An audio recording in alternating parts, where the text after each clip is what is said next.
J'avais une question qui, pour moi, c'est important de te demander ta vision du sport. Ouais. Mais qu'est-ce qui te rend le plus fier avec le sport, en fait? Quand tu vas faire une activité sportive, qu'est-ce que tu retiens le plus dans celle-ci?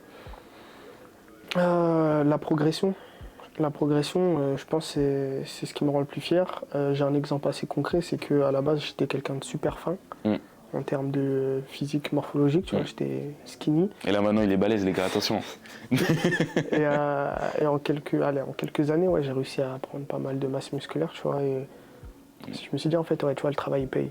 Faut, si tu es rigoureux, tu as cette discipline et cette volonté, le travail paye. Et c'est quelque chose auquel j'ai été fier, parce qu'après, derrière, j'ai aussi acquis des connaissances sur la physiologie humaine, etc., comment ça fonctionne, la nutrition aussi. J'ai amélioré on va dire que je mangeais plus healthy qu'avant, et donc cette progression, en fait. Ok. Je dirais, je suis fier. Et c'est bien que tu parles de la progression aussi. Le fait de se sentir progresser dans un domaine, T'as accompli quelque chose, ouais. c'est toi, tu ressens quoi, par exemple, quand tu sens que tu es là, ouais, j'ai fait du progrès. Ah ouais, je sais pas comment expliquer cette sensation. C'est de la fierté, ça te pousse à aller encore plus loin, tu vois, c'est un élan, en fait, tu vois, t'es en mode, ok, là j'ai réussi à atteindre ce palier, j'ai envie d'atteindre encore d'autres paliers, ou de continuer dans cet axe, tu vois, et ouais, Et quelle est juste, je vais revenir sur le fait que tu m'as dit qu'avant tu étais maigre, et aujourd'hui bah, tu te sens beaucoup mieux, etc. Tu as pu améliorer ta nutrition. Et juste avant de poser cette question-là, ce qui est intéressant avec le sport, c'est que tu commences pour des raisons genre un peu bêtes, et au final tu finis par être beaucoup plus consciencieux par exemple de ce que tu manges, de ta nutrition. De ton sommeil. Ouais, sommeil, ce qui est compliqué, on va pas se mentir, mais c'est le plus compliqué. Mais au final, tu es beaucoup plus soucieux de ces différents aspects-là, et c'est intéressant ce que tu amènes. Quelle est la principale différence que tu as remarquée en passant de maigre à beaucoup plus musclé? En vrai, après, il y a déjà le regard des gens, tu vois, c'est obligatoire. Je pense que la plus grande différence que j'ai pu remarquer, c'était déjà en moi, tu vois. Ma confiance en moi, mais la confiance au fait que je puisse accomplir des choses, parce que passer de maigre à musclé, ça demande des efforts, du temps, et tu te dis, en fait, si j'arrive à faire ça, je peux faire bien d'autres choses, tu vois. Et le temps m'a prouvé que oui, avec mon activité entrepreneuriale, photographique, etc. Je dirais quoi d'autre? Après, c'est aussi les vêtements, la taille des vêtements qui change. Mais en vrai, dans le fond, je pense qu'il a le plus changé, c'est le regard des gens. Parce qu'en vrai, quand tu passes, tu dis ok, quand les gens voient que ok, il va à la salle, il va transformer son physique, etc. Et qu'ils voient que tu le fais vraiment, ils se disent waouh, en fait, il est capable de faire des choses, il est comment dire? On t'associe à des qualités. Ouais, on se dit ah ouais, il a la rigueur de le faire, tu vois, est-ce que moi je serais capable de le faire? Après on commence on commence aussi à te demander des conseils. C'est ce qui arrive souvent, moi c'est ce qui est arrivé, les mêmes personnes qui se moquaient de moi à la base commencent à me poser des questions sur comment prendre du muscle, comment faire tel exercice, tu vois. Et donc c'est le plus gros changement que j'ai vu, mais en vrai après c'est surtout avec moi-même que ça s'est joué, tu vois. Et plus que l'extérieur. Ce que tu veux dire, c'est que les plus gros bénéfices que toi tu as observés, c'était plus à un niveau interne, ou du moins c'est ceux qui t'ont le plus marqué. L'externe, ça reste du bonus, c'est quand même bien, tu vois. Ouais, c'est du bonus. Que tu paraisses comme quelqu'un de fort, avec ces qualités qui te sont associées. Ça te permet d'avancer dans le monde avec plus d'arguments. Parce que pour revenir sur un domaine, j'ai l'impression que la confiance, c'est égal ou même indissociable de la compétence, tu vois. Et généralement, même quand tu regardes, et ça c'est un truc, c'est une rétrospection que je me suis faite, c'est que les personnes les plus confiantes, jeunes, c'est souvent des sportifs ou des gens qui travaillent bien à l'école. Donc c'est toujours des gens qui ont de la compétence ou qui ont accompli quelque chose. Exactement. Et généralement on dit aux gens oui, je vais avoir confiance en moi, et ils font des skincare. Non. Je sais pas où t'as entendu ça, mais... Non, j'ai vu beaucoup de personnes faire ça, non, faut faire des skincare, tout ça, mais... Une balle perdue pour les gens qui font des skincare.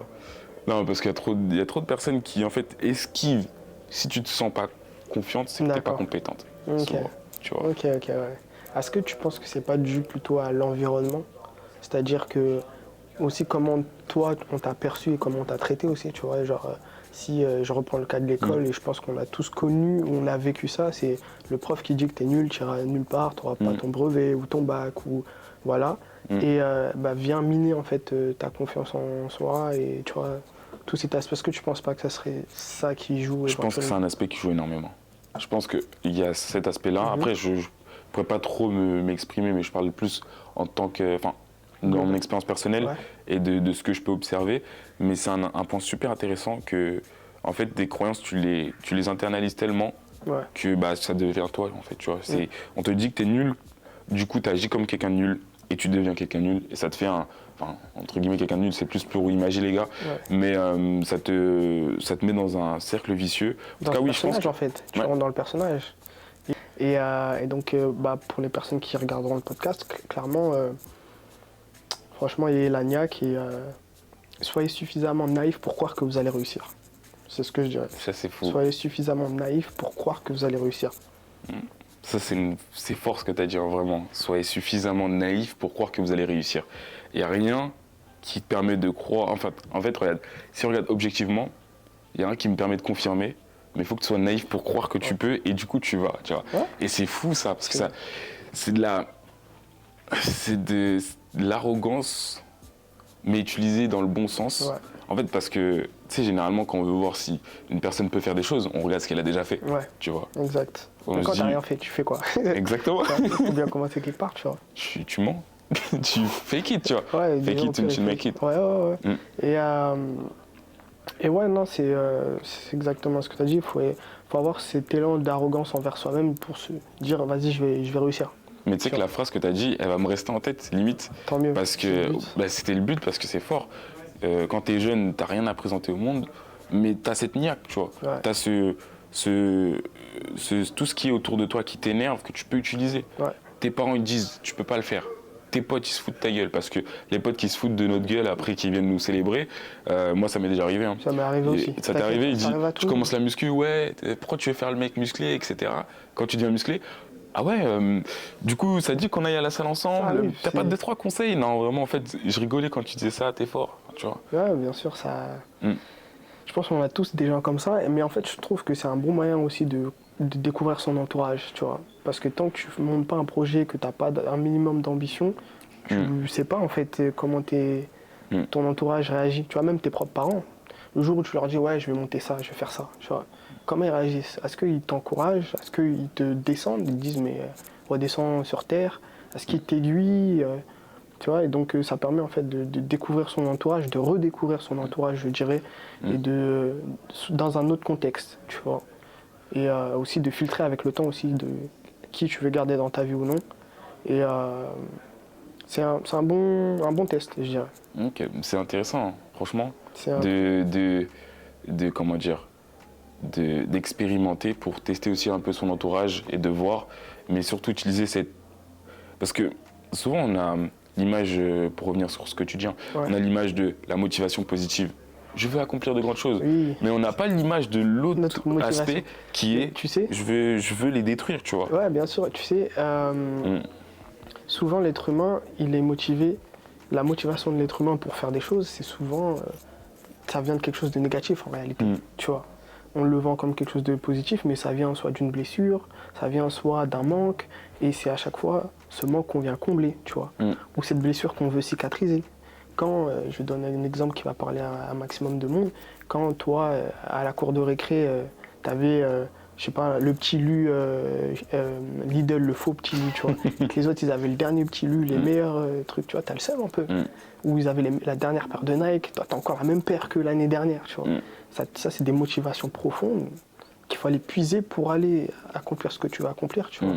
Et donc, la réalité, c'est que souvent, la motivation, ça vient de choses négatives, et à toi de les transformer en moteur et en essence pour aller chercher ce que tu veux, tu vois. C'est intéressant ce que tu dis. Donc, c'est ça la réalité qu'on ne dit pas.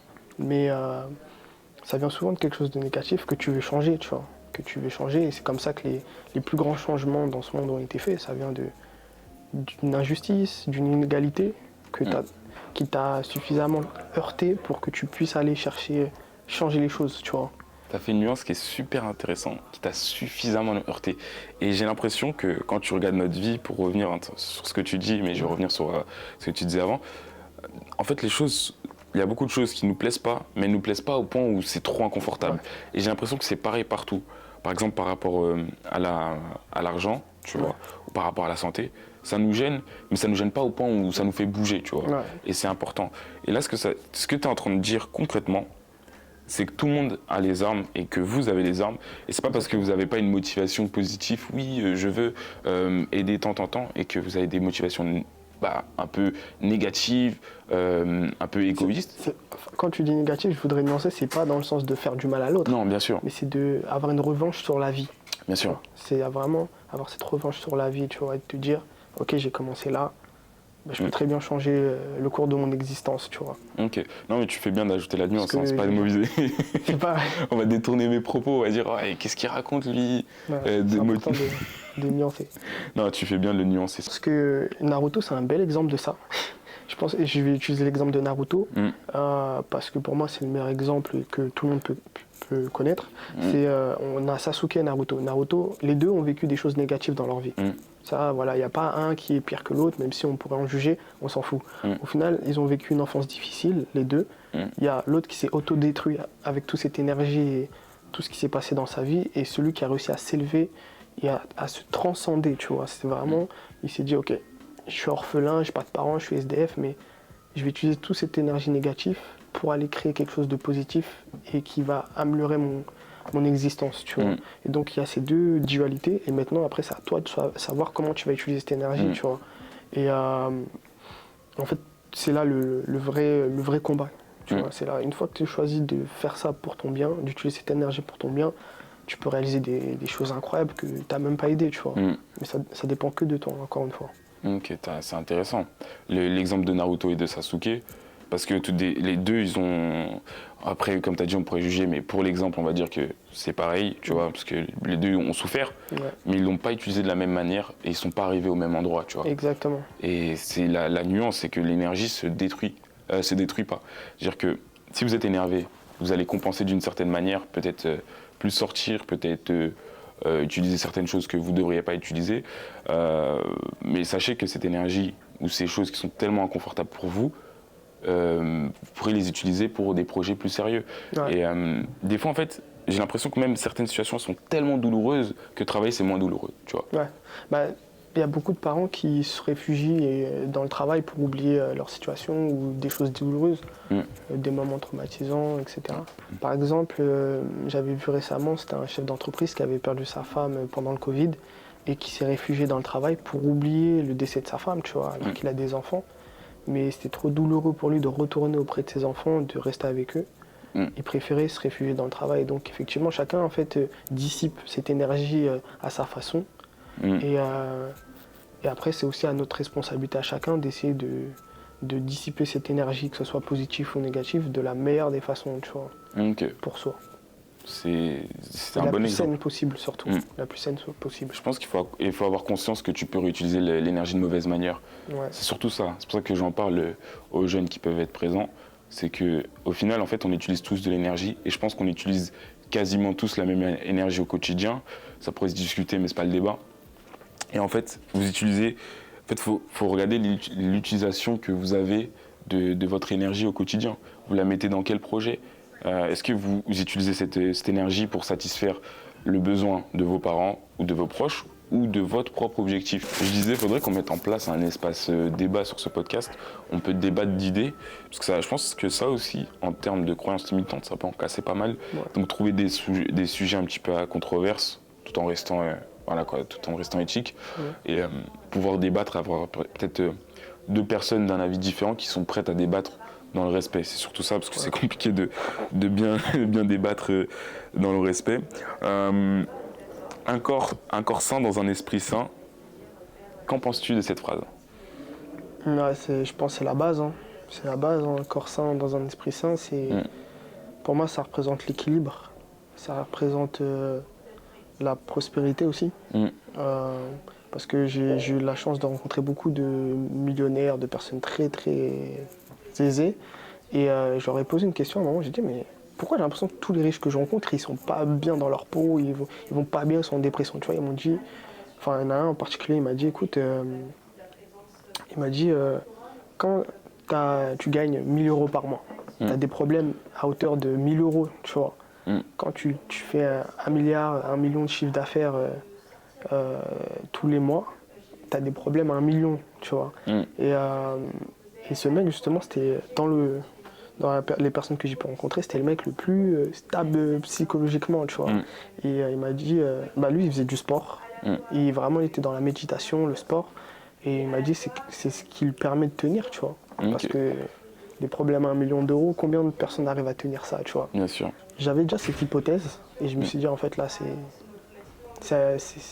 venait confirmer ton hypothèse. Ça venait confirmer, exactement, tu vois. Ça venait confirmer mon hypothèse, et c'est ça qui va te permettre de tenir.